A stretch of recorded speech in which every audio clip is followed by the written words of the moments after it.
Saya Siti Mas Amah, mahasiswa Staisma Jenang, Prodi Piaud semester 2. Saat ini saya berada di depan Kompleks PPI Nafi, Dusun Rejasari, Desa Bantarsari, Kecamatan Bantarsari.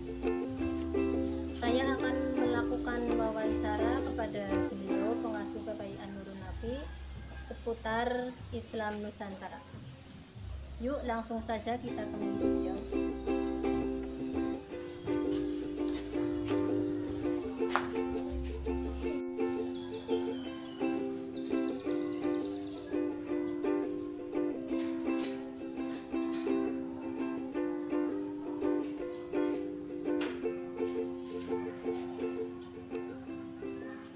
Sekarang saya sudah bersama Bapak Kiai Muhammad Habib Syaifullah.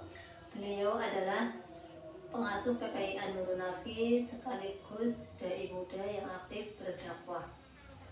Beliau juga aktif di organisasi. Saat ini beliau sebagai Ketua LTMNU Kecamatan Bantarsari, Ketua DMI Kecamatan Bantarsari, Ketua Majelis Dzikir dan Sholawat Rijalul Ansor, Gerakan Pemuda Ansor PAC Bantarsari, dan juga Sekretaris Ranting NU Desa Bantarsari. Assalamualaikum Pak Kiai. Waalaikumsalam warahmatullahi wabarakatuh. Mohon maaf, saya mau minta waktunya sebentar untuk wawancara terkait Islam Nusantara. Ya silahkan, tapi kalau boleh tahu dengan siapa ini ya? Saya Siti Mas Amah, mahasiswa dari Staisma Jenang, Pak Kiai. Oh ya, silahkan Mbak. Baik, langsung saja. Untuk pertanyaan pertama, apakah Islam Nusantara itu menurut Bapak? Oh begitu, ya terima kasih Mbak. Begini, Islam Nusantara menurut PBNU atau Pengurus Besar Nahdlatul Ulama adalah satu konsep yang menekankan pada keberagaman budaya dan kearifan lokal dalam konteks Islam di wilayah Nusantara. Jadi Islam Nusantara memandang bahwa Islam adalah satu agama yang inklusif, terus kemudian dapat diselaraskan dengan budaya, tradisi, dan adat istiadat di Nusantara. PBNU mengajarkan bahwa Islam Nusantara adalah satu Islam yang rahmatan lil alamin, yang memberikan rahmat bagi seluruh alam semesta dan seluruh umat manusia. Konsep ini mengedepankan nilai-nilai toleransi, kerukunan, dan moderasi dalam beragama. Dalam pandangan PBNU, Islam Nusantara merupakan upaya untuk memperkuat keberagaman, mempromosikan perdamaian, dan menjaga kerukunan antar umat beragama. Begitu Mbak. Terima kasih Bapak. Untuk selanjutnya, bisa disebutkan Pak contoh-contoh pengamalan Islam Nusantara itu seperti apa? Oh ya, untuk contoh-contoh amaliyah atau pengamalan Islam Nusantara itu banyak sekali Mbak. Di antaranya ada satu tradisi yang namanya pengajian. Ada satu tradisi yang namanya tahlilan. Pengajian adalah satu amalah yang umum dilakukan dalam Islam Nusantara. Atau tahlilan merupakan peringatan kematian setelah seseorang meninggal dunia, setelah 3 hari, 7 hari, 40 hari, 100 hari, dan seterusnya.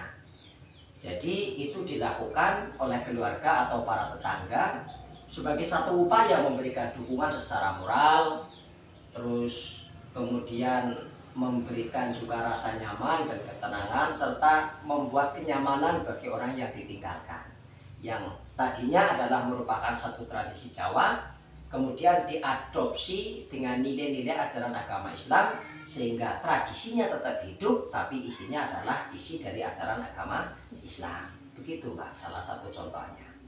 Baik.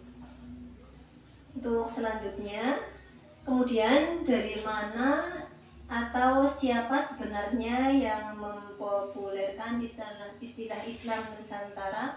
Tolong bisa dijelaskan Pak. Ya, terima kasih juga. Begini Mbak, perlu difahami bahwa Islam Nusantara ini hanya sebuah istilah. Jadi pada hakikatnya Islam Nusantara ini secara amalia sudah ada dan hidup bahkan sejak era pertama kali Islam masuk di Nusantara yang dibawa oleh Wali Songo. Cuma waktu itu memang belum ada istilah Islam Nusantara.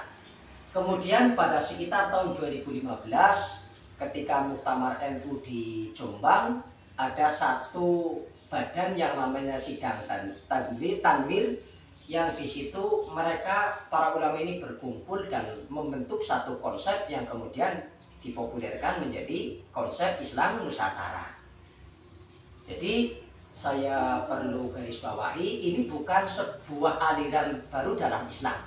Sekali lagi, Islam Nusantara bukan salah satu aliran dalam Islam, tapi ini hanya sebagai sebuah istilah untuk umat Islam yang hidup di Nusantara. Begitu, Mbak. Baik, terima kasih Bapak atas waktu. Oh ya, mohon Mbak, tadi ada satu yang lupa saya jelaskan. Kalau untuk tokoh-tokohnya, tadi ada begitu ya. Secara spesifik itu tidak ada, Mbak. Jadi Islam Nusantara secara spesifik siapa yang mempopulerkan itu tidak ada. Karena ini diangkat dan dibawa bersama-sama oleh pengurus besar Nahdlatul Ulama.